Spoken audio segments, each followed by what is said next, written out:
Attention, le contenu de cette vidéo peut heurter la sensibilité des plus jeunes. Vous êtes prévenus. N'ayez pas peur de laisser un pouce bleu, d'activer les notifications et de vous abonner si ce n'est pas déjà fait. Il y a une chose que les pompes funèbres ne vous disent pas.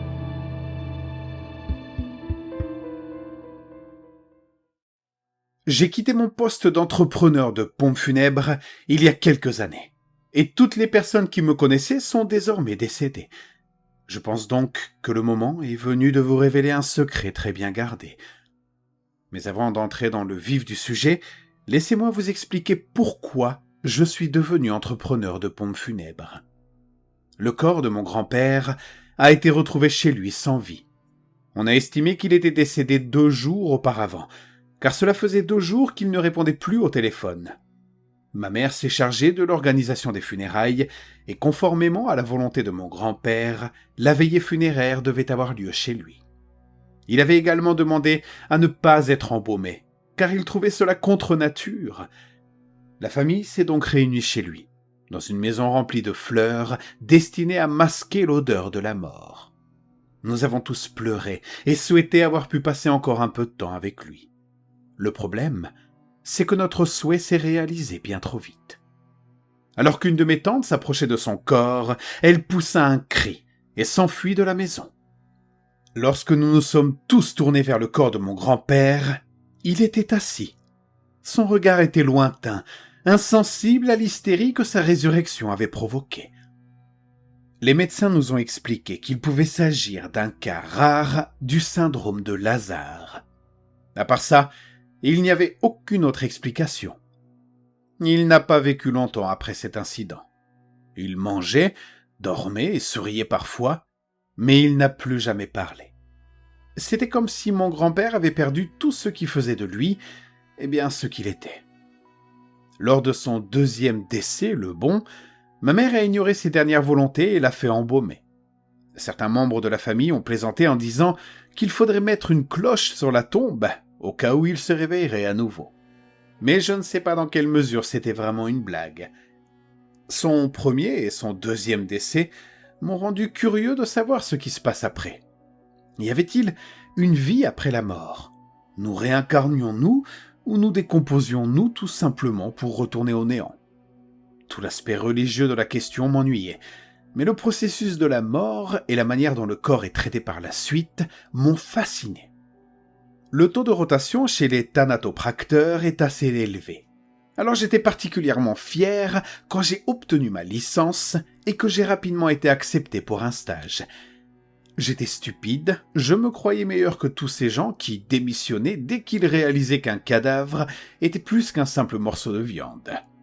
Maintenant, je me rends compte que ce sont eux qui ont été malins de partir et de trouver n'importe quel autre métier au monde. Au début de mon stage, nous étions 6. On nous a confié certains des corps les plus difficiles à traiter, afin d'éliminer encore plus de candidats.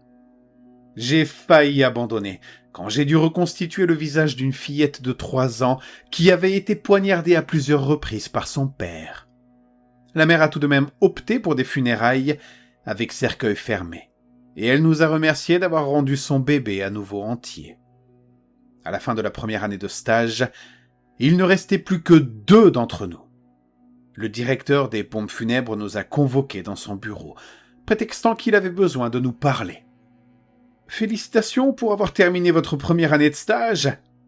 a déclaré le directeur des pompes funèbres, Nav, d'un ton faussement joyeux. « Merci !» avons-nous répondu à l'unisson, J.A. et moi. Il ne nous a même pas regardés. Il a feuilleté des documents et des dossiers. Nous sommes restés assis là, ne sachant pas trop quoi faire à part nous regarder l'un l'autre.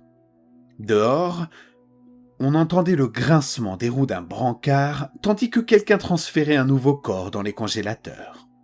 J'espérais un peu que Nav nous laisse sortir bientôt.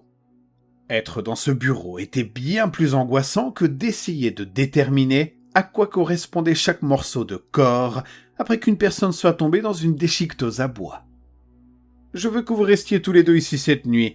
Prenez les dispositions nécessaires. Aujourd'hui, vous allez comprendre pourquoi personne ne reste à ce poste.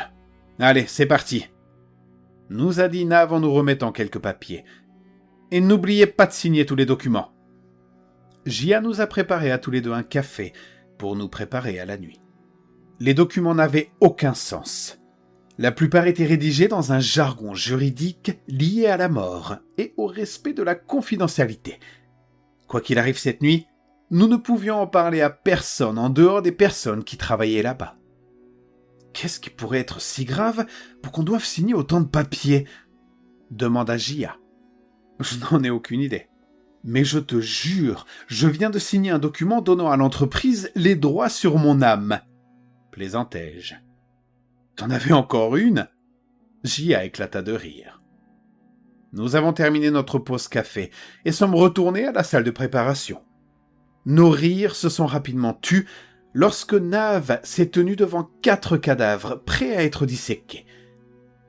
Il nous a pris nos papiers et son visage s'est assombri lorsqu'il a compris que nous n'allions pas faire marche arrière. « C'est votre dernière chance de renoncer. Il n'y a aucune honte à cela, » nous a dit Nav en nous regardant droit dans les yeux. « Moi je reste !»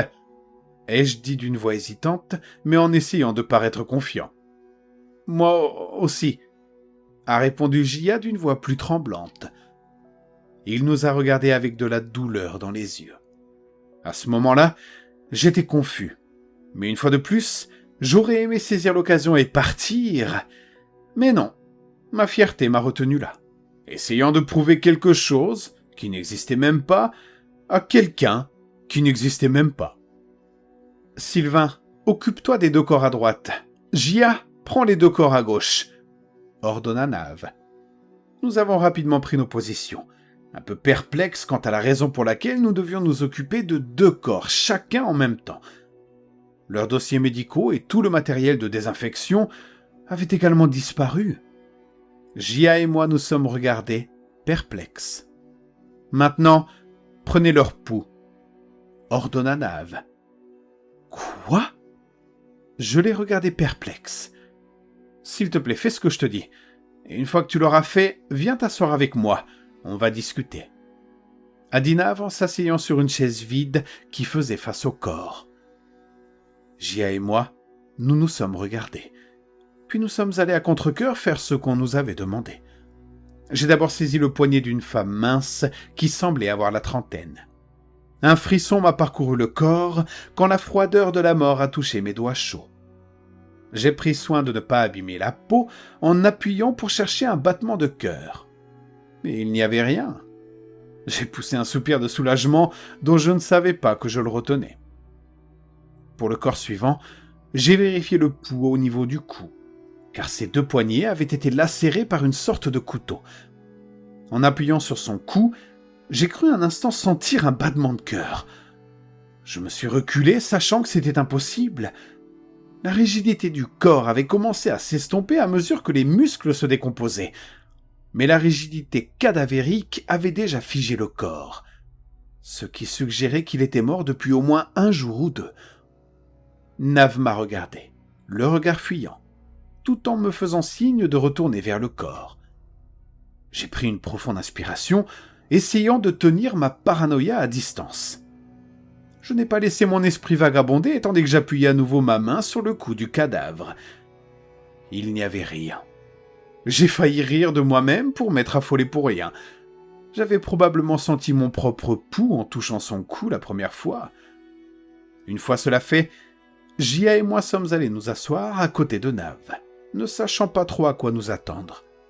Ce n'est certainement pas ce qu'il a dit ensuite.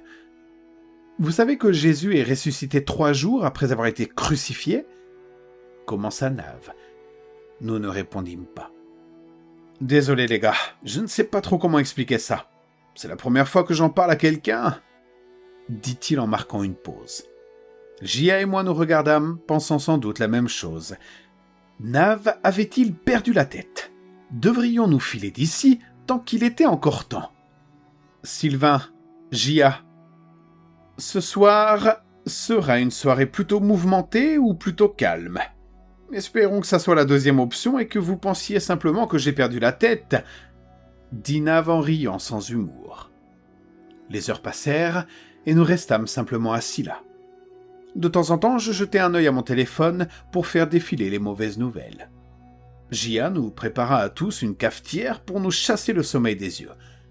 Le silence me dérangeait, mais quand j'ai essayé de mettre mes écouteurs, Nav m'a fait les enlever. Puis, il y a eu un bruit. Était-ce un gémissement ? J'ai regardé les corps devant nous, puis Nav.